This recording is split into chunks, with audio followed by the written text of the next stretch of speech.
Hi friends, welcome to our channel, The Canadian Jars. You can also call us CJs.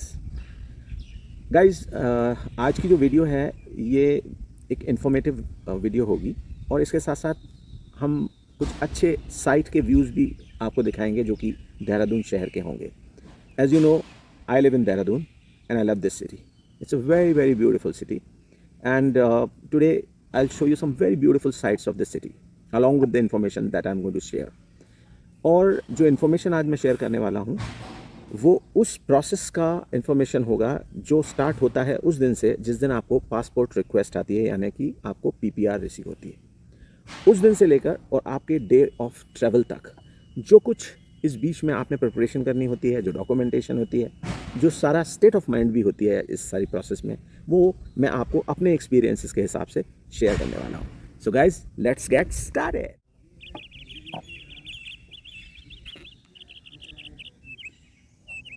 So guys, मैंने अपने video के जो informative part को 6 steps में divide किया है. पहला step that starts with a mail which comes to your GC key account. That mail is for the request of your passport and which is called golden mail. हम आम भाषा में उसको गोल्डन मेल भी बोलते हैं और हर पीआर एस्पायरेंट को इस गोल्डन मेल का बहुत इंतज़ार रहता है guys. So the day we get the PPR information that comes in the form of a mail.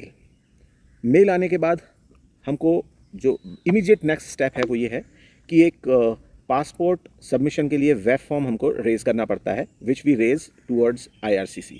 और वो वेब फॉर्म रेज करने के बाद एक पेमेंट लिंक हमको मिलता है. उस पेमेंट लिंक पर हमने अपने पासपोर्ट के अंदर जो वीज़ा लगने वाला है उसकी फ़ी और 2-वे कोरियर जो एक मीडियम है आजकल VFS कलेक्ट करता है हमारे पास से पासपोर्ट्स और वीज़ा लगने के बाद हमको वापस डिलीवर भी करता है. वैसे in the recent development physical submission has also started. Physical submission of the passports at VFS of your concerned city, that has also started, but it is advisable to stick to the courier mode because that is very convenient, that is very easy and not very expensive at the same time. तो आप अब payment देने के बाद अपना एक envelope prepare करते हैं हर एक अपने फैमिली के इंडिविजुअल के लिए सेपरेटली. उस एनवेलप के अंदर आपको कुछ सर्टेन डॉक्यूमेंट्स एनक्लोज करने पड़ते हैं.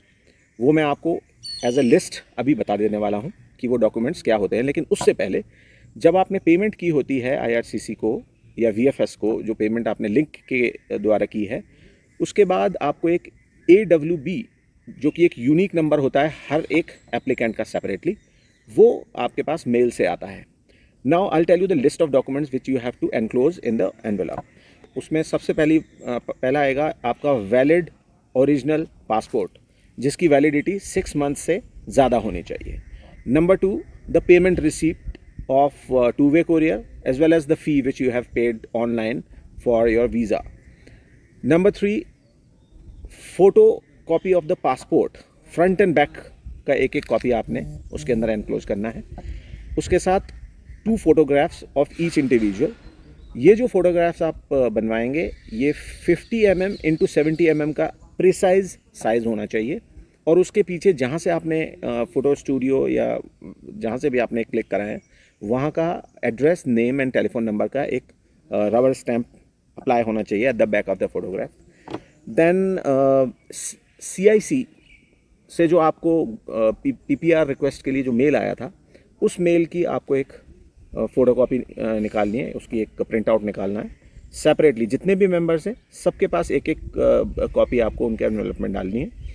Then consent form and a courier form, ये दोनों फॉर्म भी आपके पास होते हैं, आपको मालूम है, आपको मिल जाते हैं, ये ऑनलाइन ही आते हैं.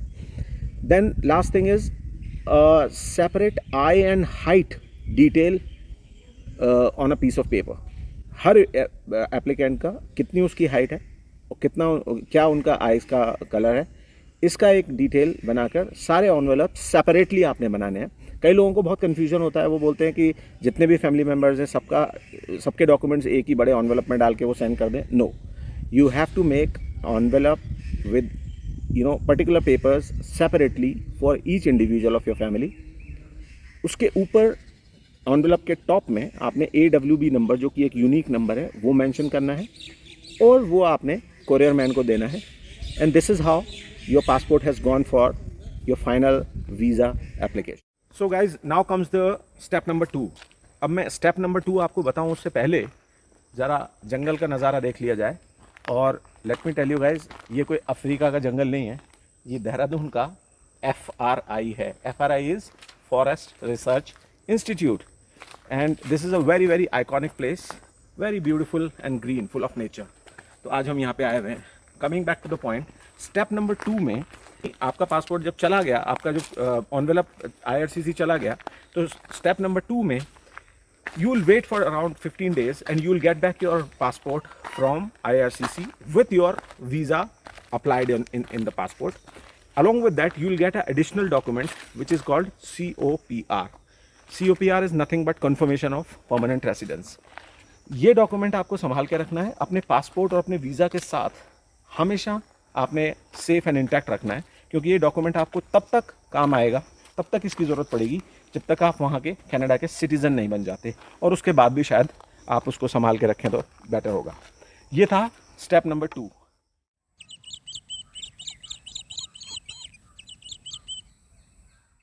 Now comes the point number 3। अब पॉइंट नंबर 3 में बताऊँ उससे पहले एक छोटी सी बात बता दूँ यार, मैं लॉन टेनिस कोर्ट में तो पहुँच गया, लेकिन रैकेट लाना तो भूल ही गया गुरु, क्या करें। पर let's come back to the point. When it comes to point number 3, point number 3 वो है पॉइंट जब आपको पासपोर्ट अपना with visa and COPR receive हो गया और आप खुशी से चिल्ला रहे हैं, पार्टी कर रहे हैं, मस्ती कर रहे हैं और जाने क्या क्या कर रहे हैं। तो अब रियल प्रिपरेशन शुरू होती है जब आपको ये पता लग गया कि अब तो गुरु कनाडा जाके ही रहेंगे। तो अब इस स्टेप में क्या करना है, देखो, coming back to the serious point. First of all, wind up your existing business और योर एग्जिस्टिंग जॉब। सबसे पहला काम आपने ये करना है कि अपने एग्जिस्टिंग बिजनेस या जॉब को सेटल डाउन करना है, क्योंकि वो वन स्ट्रोक में, वन डे में तो नहीं होगा, उसकी तैयारियां शुरू कर दीजिए। पॉइंट नंबर 1 तो ये हो गया स्टेप नंबर 3 में। दूसरा, जो भी आपके प्रॉपर्टी रिलेटेड मैटर्स हैं, कोई अगर ऐसी प्रॉपर्टी है जिसकी रजिस्ट्री नहीं हो रखी है, या कोई अनअटेंडेड प्रॉपर्टी है, या कोई प्लॉट है, उसकी 4 दीवारी करा के उसको सेव करो। जिस भी तरीके से अपनी जितनी भी आपके असेट्स हैं उनको सबको आपने सेफ एंड साउंड करना है, क्योंकि now you are planning to go away. उसके बाद आपने अपने बैंक अकाउंट्स, जिसमें कि अगर कोई भी चेंजेस कराने की ज़रूरत है, कोई एड्रेस चेंज कराना है, कोई क्रेडिट कार्ड्स आपने सरेंडर करने हैं, कोई भी ऐसे फाइनेंशियल मैटर्स हैं, इवन जो इनकम टैक्स रिटर्न्स हैं आपकी, अगर वो अप टू डेट नहीं है या उनको किस तरीके से आपने सेटल डाउन करना है, उसकी तैयारियां शुरू कर दीजिए। अपने CA से मीटिंग करनी शुरू कर दीजिए, अपने बैंकर से मीटिंग करनी शुरू कर दीजिए एंड ऑल दैट। इसके साथ साथ कुछ ऐसी भी चीज़ें हैं जो आपने इस थर्ड स्टेप में आपने चीज़ों को सेटल डाउन करने के लिए चारों तरफ आपने नज़र डालनी है। अगर किसी से भी आपका कोई लेना देना है, उसको आपने सब सेटल करना है।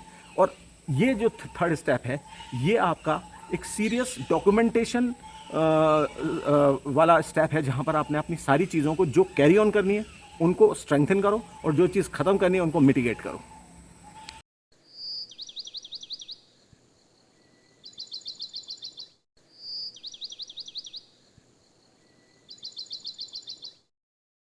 Now comes step number 4। लेकिन उससे पहले ज़रा मेरा घर देखो यार पीछे, पसंद आया क्या? डर गए क्या? घर नहीं है भाई, this is FRI building. Coming back to the point, step number 4। Now comes step number 4। Step number 4 के अंदर गाइज, बिकॉज ये सारा जो कुछ भी मैं आपको बता रहा हूँ, it is all based on my experiences, और जैसे मैंने सारे प्रोसेस को अप्लाई किया। स्टेप नंबर 4 में मैं ये सजेस्ट करूँगा कि अगर आपके इफ़ यू हैव किड्स, अगर वो छोटे हैं या थोड़े ग्रोन अप भी हैं, तो इस स्टेज पर आपको अपने बच्चों का स्कूल लिविंग सर्टिफिकेट लेना चाहिए, यानी कि उनको स्कूल से TC लेनी चाहिए, उनको निकालना चाहिए स्कूल से। और जो भी टाइम आपके पास बचा है, मेड बी अ मंथ और may be little more than that, इस ड्यूरेशन में आपको उनको कोई ना कोई ऐसी ट्रेनिंग या कोई ऐसी उनकी हॉबी को फॉलो करने के लिए इंस्पायर करना चाहिए, जिससे कि वो वहाँ जाकर, कनाडा जाकर, कुछ ऐसा एक्स्ट्रा अपने अंदर कैपेबिलिटीज़ लेके जाएं यहाँ से, और इस टाइम को बेस्ट यूटिलाइज कर पाएँ। ये 4th स्टेप के अंदर मैं मानता हूँ कि बहुत ज़रूरी है कि आप सारा ध्यान अपना किड्स के ऊपर लगाएं और उनको बेस्ट टू बेस्ट, जैसे in my case I have 2 kids, I am giving them some kind of a training in detail, I tell you later, I am giving them a training जिससे कि वहाँ school, they are in the 8th and 9th standard, so वहाँ पर जाके वो कुछ अपने hobbies को फॉलो करें, ऐसा कुछ मैं उनको अच्छा एक ट्रेनिंग पैकेज उनको मैंने दिलवाया है. This is my step number 4.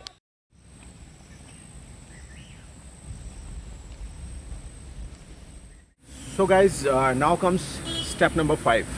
Step number 5 एक बहुत ही कंसंट्रेशन से करने वाला एक काम है, जहाँ पर आपने एक लिस्ट बनानी है, एक पूरी होल लिस्ट, एक रजिस्टर ही मेंटेन कर लो तो ज़्यादा अच्छा है, या फिर एक्सेल शीट मेंटेन कर लो तो ज़्यादा अच्छा है, जिसमें आपने कौन सी मेडिसिन लेके जानी है, कौन से आपने क्लोथिंग्स लेके जानी है, shoes, formal, informal dresses, documentation that you have to carry along.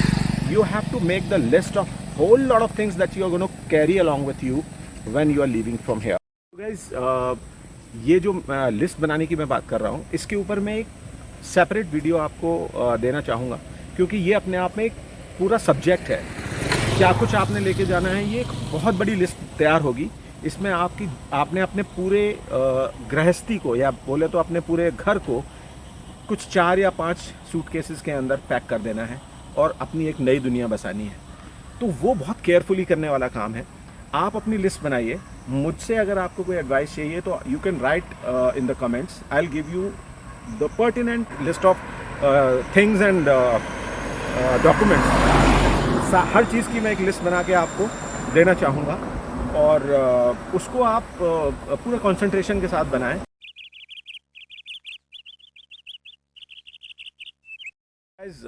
अगर आपने लिस्ट बना लिया है तो अपनी शॉपिंग वॉपिंग शुरू कर दीजिए एज पर द लिस्ट. अब आते हैं step number 6 and the last step of this video. अब इस स्टेप के अंदर आपने अपनी एयर टिकट्स बुक करानी है. You have to do a lot of hassle. काफ़ी सारे लोगों से कंसल्ट करके आपने एक ऐसी अपने लिए जो भी सूटेबल आपको एयर टिकट होती है वो आपने लेनी है. तो गाइज़, जो एयर टिकट आप बुक कराने जा रहे हैं, कोशिश करो कि आपको यहाँ से कनाडा के लिए डायरेक्ट टिकट मिले. लेओवर होने से क्या होगा कि जो आपका ट्रैवल टाइम बहुत इंक्रीज़ हो जाएगा, it will be full of difficulties. अब एयर टिकट भी बुक कराने के बाद नेक्स्ट चीज़ आपने ये करनी है कि you have to pre book a hotel room also, क्योंकि आप या तो आपके पास वहाँ पे कोई परमानेंट एड्रेस है, रिलेटिव्स हैं या कोई फ्रेंड्स हैं. अगर आप उनके पास नहीं जा रहे हो तो pre book a hotel. You should go to the hotel, stay there for 5 days and search for a good accommodation for yourself. मैं तो ऐसा ही करने वाला हूँ. तो उसमें क्या है कि जब आपका इमिग्रेशन प्रोसेस होगा तो आपको PR कार्ड डिलीवर करने के लिए एड्रेस भी मांगा जाएगा. वो आप अपने किसी फ्रेंड का एड्रेस ज़रूर अपने साथ रखें, जो कि आप वहाँ पे दे सकें इमिग्रेशन में, जिससे कि आपके जो PR कार्ड्स हैं वो आपको उसी एड्रेस पर डिलीवर होने वाले हैं. नाउ ये सारा होने के बाद मेरे ख्याल से जब आप ये सब फिनिश ऑफ कर लेंगे, so this will be the time when you are all set. And now guys, you have to simply wait for the day when you will be flying towards your dream destination. Take care.